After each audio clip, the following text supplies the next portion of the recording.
communion of saints, the forgiveness of sins, the resurrection of the body, and the life everlasting, full of grace. The Lord is with you. Blessed are you among women.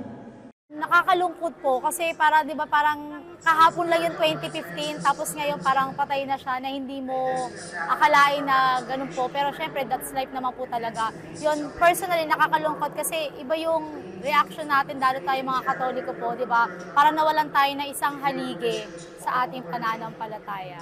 And blessed is Benedicta tu in mulieribus, benedictus fructus ventris tui, Iesus.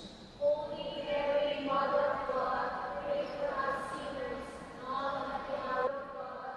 Pray for us sinners, now and at the hour of our death. Ave Maria, gratia plena, Dominus tecum, benedicta tu. Yung pinagdadasal ko po ngayon na yung sana po yung susunod na Pope ay maging maayos din, kagaya po ng kanyang pagiging leader natin sa ating simbahan, na yung faith natin ay mas manorish pa natin, mas mapayabong natin, saka ma-encourage pa ang buong Katoliko na ipaglaban at talagang mahalin natin yung ating pananampalataya.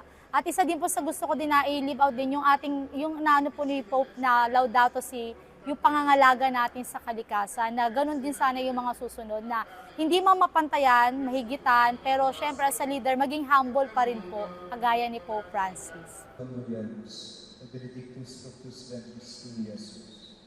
Holy Mary, Mother of God, pray for us sinners.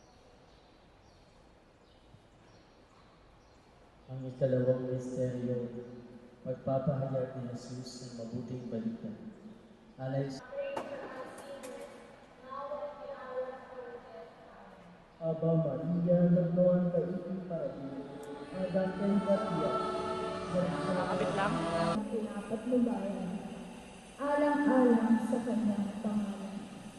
ang Panginoon ang aking pastol, ako'y hindi magkukulang.